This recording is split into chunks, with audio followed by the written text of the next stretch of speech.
Halo semuanya, jumpa lagi dengan saya Niketut Sinarse dalam video praktek mengajar kimia asam basa dengan model Cooperative Learning tipe STAD. Adapun sintaks dari model Cooperative Learning dengan tipe STAD atau Student Achievement Division, yang pertama menyampaikan tujuan pembelajaran, kedua menyajikan informasi, ketiga mengorganisasikan peserta didik ke dalam kelompok-kelompok belajar, keempat membimbing kelompok dalam bekerja dan belajar, kelima evaluasi, dan yang terakhir memberi penghargaan. Mari kita simak bersama videonya. Selamat pagi semuanya. Selamat pagi. Bagaimana kabarnya hari ini? Luar biasa. Oke, sudah siap ya diskusi untuk hari ini? Siap. Ya, sebelum kita mulai perkuliahan kita pada pagi hari ini, mari kita berdoa agar apa yang kita diskusikan nanti bisa bermanfaat, bisa dipahami dengan baik dan dilancarkan. Mari kita berdoa menurut agama dan kepercayaan masing-masing. Berdoa dimulai. Berdoa selesai. Kita pada pagi hari ini, saya minta saudara-saudara sekalian untuk bangun terlebih dahulu. Ayo, berdiri terlebih dahulu, kita lakukan ice breaking. Ya, ketika saya ucapkan selamat pagi, kalian tepuk tangan satu kali. Coba. Ketika saya sebutkan selamat siang, tepuk tangan 2 kali. Ketika saya sebutkan selamat sore, tepuk tangan 3 kali.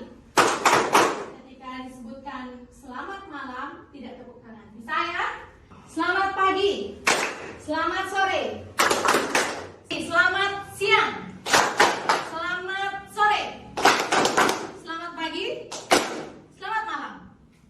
Oke, sudah cukup ya ice breaking kita pada pagi hari ini. Sepertinya kalian sudah cukup berkonsentrasi dan siap untuk mengikuti diskusi kita pada pagi hari ini.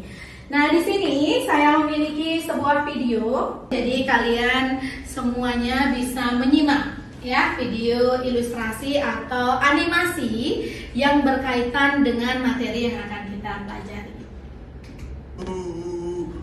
Sakit.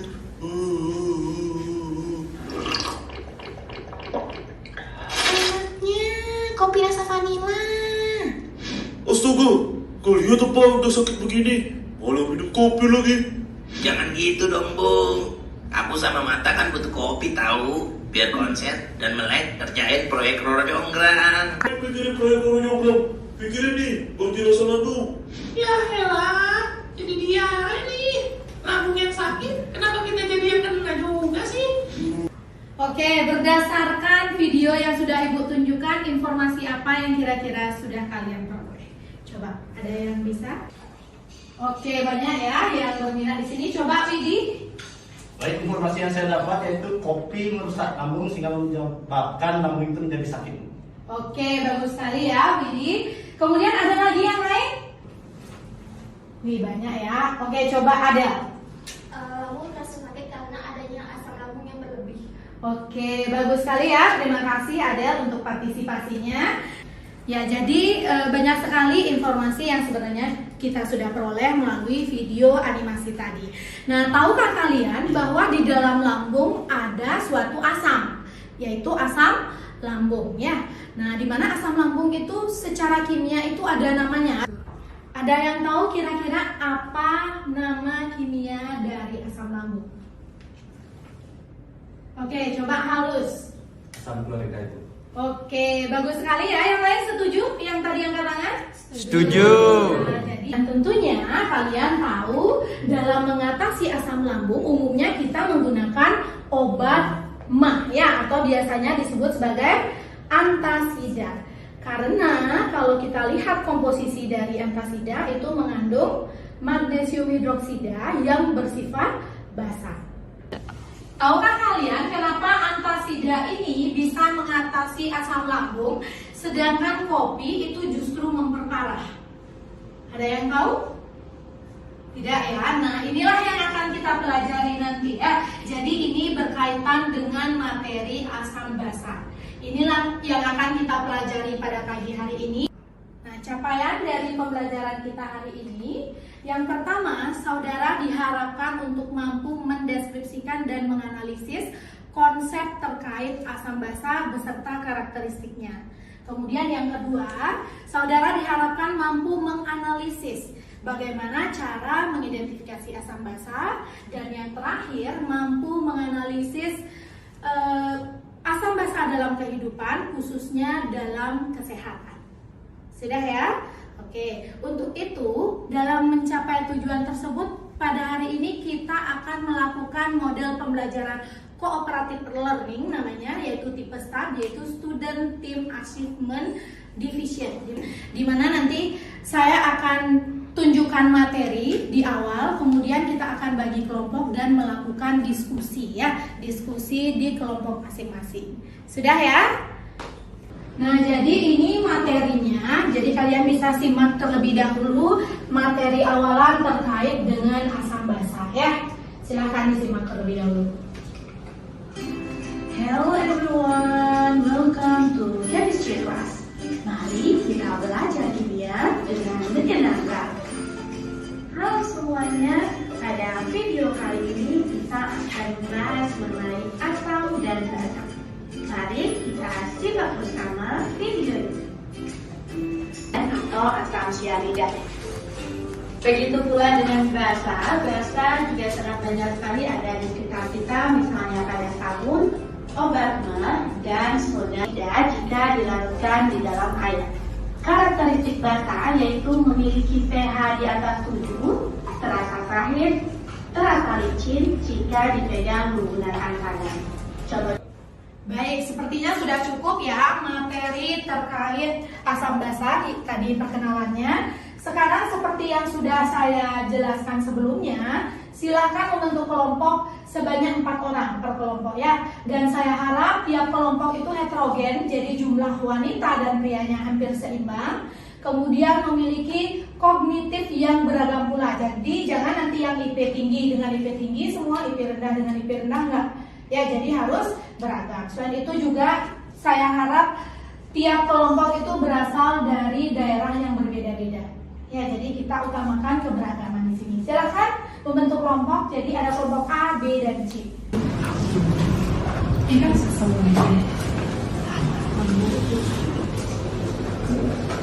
Sudah ya membentuk kelompok. Jadi kelompok di sebelah kanan saya itu adalah kelompok A, kelompok di tengah adalah kelompok B, dan yang paling kiri adalah kelompok C ya. Nah, sekarang saya akan bagikan lembar kerja mahasiswa untuk didiskusikan bersama kelompoknya.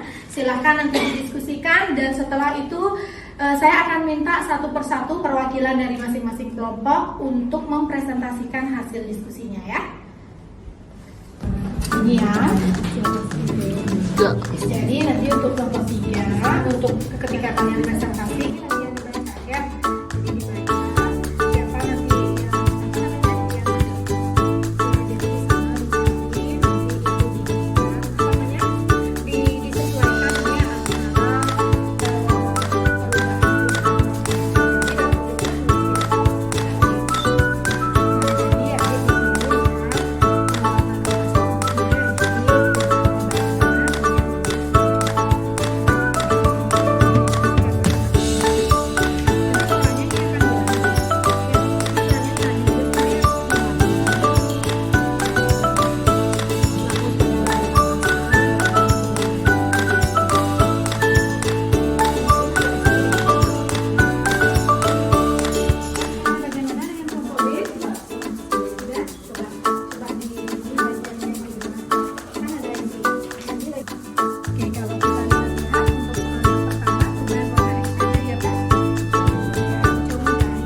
siapa nanti hijau muda dengan menggunakan ekstrak kembang sepatu. Kalau kembang sepatu warna hijau muda, artinya dia contohnya adalah air sabun. Sifat air sabun apa? Basah. Ya, jadi bisa kita ketahui bahwa dia sifatnya basah. Bisa ya? Oke. Ya, apa aja?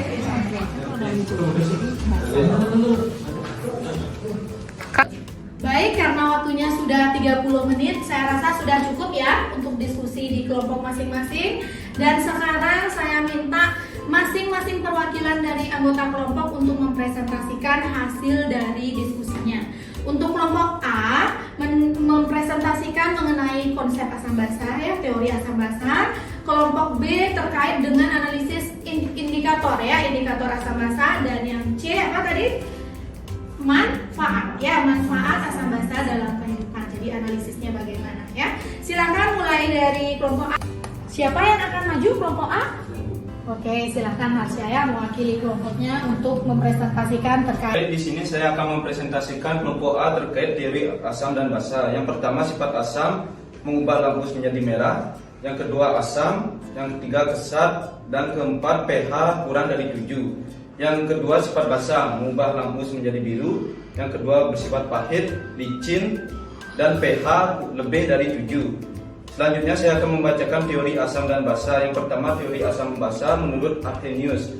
Yang asam adalah zat yang melepaskan H+ dalam air, yang dimana HCl merupakan asam monoprotik, H2SO4 merupakan asam diprotik. Asam adalah zat yang melepaskan H+ dalam air, yang dimana HCl merupakan asam monoprotik. Baik, sekian hasil presentasi dari kelompok A menurut teori asam dan basa. Dari kelompok lain, apakah ada yang bertanya? Baik, silakan Pak Pratnya. Saya ingin bertanya, apakah konsep asam basa Arrhenius secara teoritis dapat kita amati ketika kita melihat lautan? Silakan ditanggapi. Siapa kelompok A yang ingin menanggapi pertanyaan dari Pratnya? Baik, saya izin menanggapi pertanyaan dari Kak Pratnya. Jadi jawaban atau tanggapan dari kelompok kita yaitu tidak. Nah, kenapa tidak? Karena konsep asam basa dari kedua teori tersebut bersifat mikroskopis, jadi tidak bisa diamati tanpa menggunakan mikroskop elektron. Dan apa bisa diterima? Bertanya lagi? Sudah cukup ya. Jadi benar jawaban dari Arum, di mana sifat asam basa itu tidak bisa kita amati dengan menggunakan mata biasa ya. Jadi harus menggunakan mikroskop elektron. Yang bisa kita lakukan adalah hanya membedakan antara asam dengan basa, di mana ini nanti berkaitan dengan apa yang dibahas nanti oleh kelompok B ya. Oke, kalau tidak ada yang bertanya, cukup untuk kelompok A ya. Terima kasih untuk presentasinya. Silakan kembali ke kursinya ya. Ya. Oke, berikan tepuk tangan. Sekarang kita akan kelompok B. Silakan, siapa yang akan maju? Ya, silakan Hening.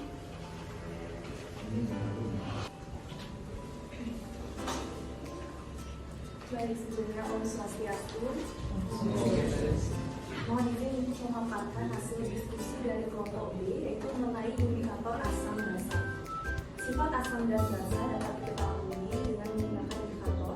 Indikator asam basa dapat dibedakan menjadi dua, yaitu indikator asam basa alami dan indikator asam basa kimia. Indikator asam basa alami adalah indikator yang berasal dari tumbuhan, dan indikator asam basa kimia adalah indikator yang dibuat dari zat kimia sintesis. Baik, sekian dari pemaparan hasil diskusi dari kelompok B. Apakah dari rekan-rekan ada yang bertanya? Baik, silakan. Baik, pertanyaan saya yaitu bagaimana cara kita mengetahui satu tumbuhan tersebut bisa kita gunakan sebagai indikator atau tidak, dan apakah ada pengujian yang bisa kita lakukan? Sekian. Oke, dari kelompok B adakah yang ingin menanggapi pertanyaan dari Widi? Bisa dibantu temannya? Mohon izin untuk menjawab pertanyaan dari kelompok C. Untuk mengetahui apakah tumbuhan bisa kita jadikan indikator asam basa, maka kita harus melakukan pengujian terhadap asam basa terlebih dahulu. Baik, jawabannya bagus sekali ya dari Gusti. Mungkin anggota kelompok B ada yang ingin menambahkan? Ya, silakan Linda. Saya ingin menambahkan, ketika kita melakukan pengujian, maka harus kita pastikan bahwa zat tersebut memberikan warna yang berbeda pada zat asam atau basa. Oke, bagus. Baik, apakah ada lagi yang ingin bertanya? Sudah pas ya? Sudah. Oke, terima kasih untuk kelompok B. Silakan bisa kembali ke tempat duduknya ya. Oke, berikan tepuk tangan untuk kelompok B. Silakan kita ke kelompok C. Siapa yang akan presentasi? Oke, silakan. Baik, Om Swastiastu. Baik, di sini saya selaku perwakilan kelompok C, saya izin mempresentasikan Manfaat asam basa dalam kesehatan. Asam basa dalam kesehatan, keseimbangan asam basa sangat dibutuhkan dalam tubuh, sehingga pH cairan tubuh ada pada posisi seimbang dan menyebabkan fungsi-fungsi di dalam tubuh. Baik, sekian presentasi dari kelompok C. Apakah ada pertanyaan?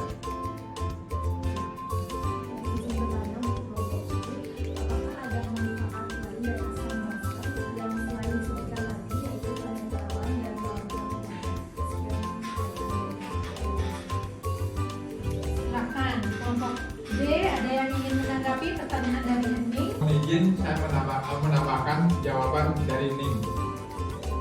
Ada misalnya sifat basa yang heuristik dapat kita manfaatkan untuk bahan pembersih, bahkan membersihkan kerat di dalam pipa sekalipun.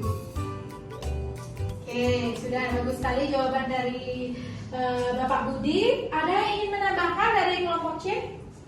Ya. Baik, di sini saya akan menambahkan jawaban dari Pak Budi.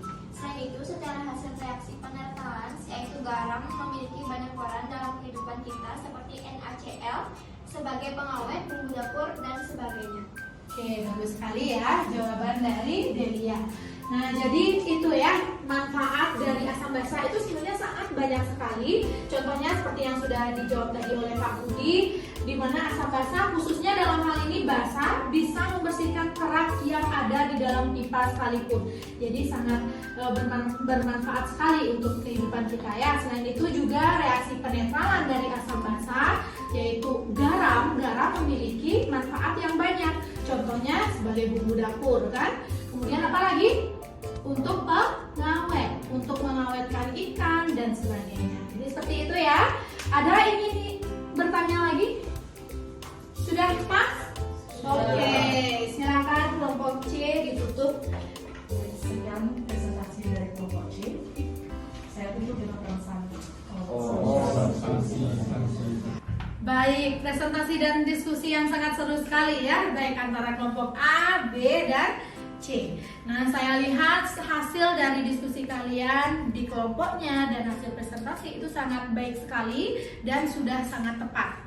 Nah, sekarang saya akan memilih kelompok yang terbaik ya, yang saya lihat anggota kelompoknya paling aktif, paling kompak, dan jawaban pertanyaannya ketika diskusi paling baik. Siapakah yang akan menjadi kelompok terbaik?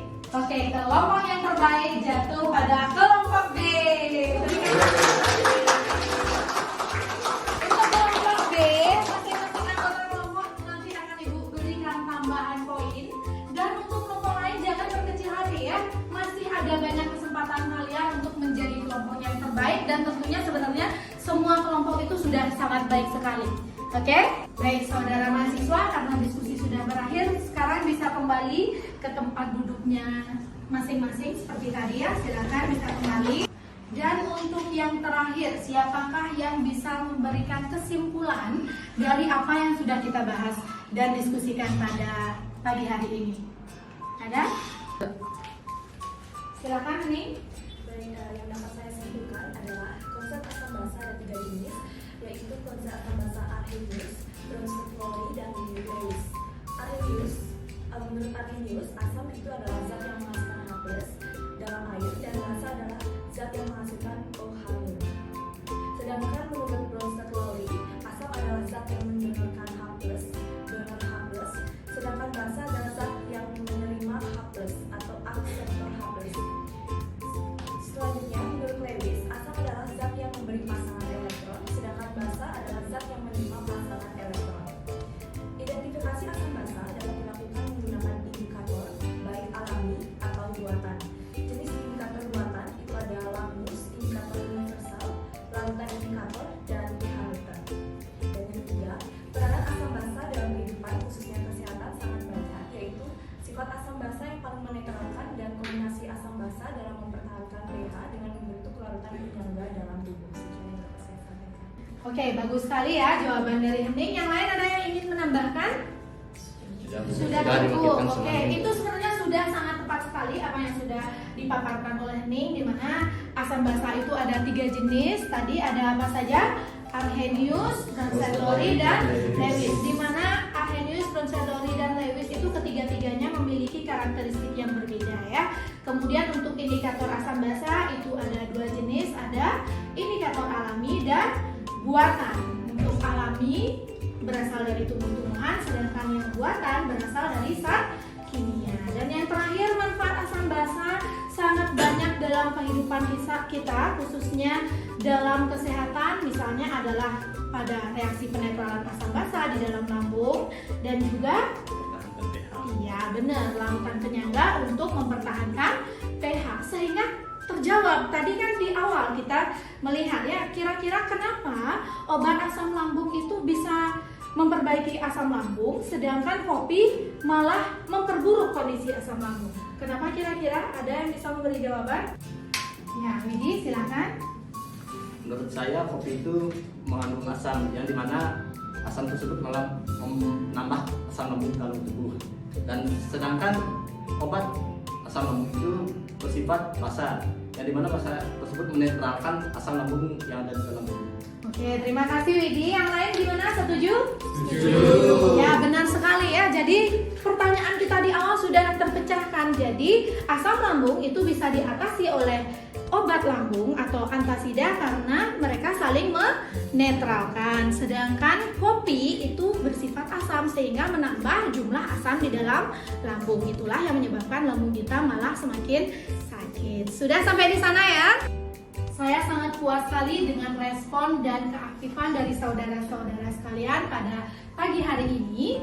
Dan untuk minggu depan kita akan belajar mengenai laju reaksi, termasuk itu laju reaksi dari asam dan basa. Nah, di akhir perkuliahan dan diskusi kita pada pagi ini, karena tadi kita awali dengan doa, sekarang mari kita tutup dengan doa untuk sujud syukur kita karena perkuliahan dan diskusi kita sudah berjalan dengan lancar ya. Mari kita berdoa bersama menurut agama dan kepercayaan masing-masing. Berdoa dimulai. Berdoa selesai. Baik saudara-saudara, terima kasih untuk hari ini dan sampai jumpa di pertemuan selanjutnya. Terima kasih.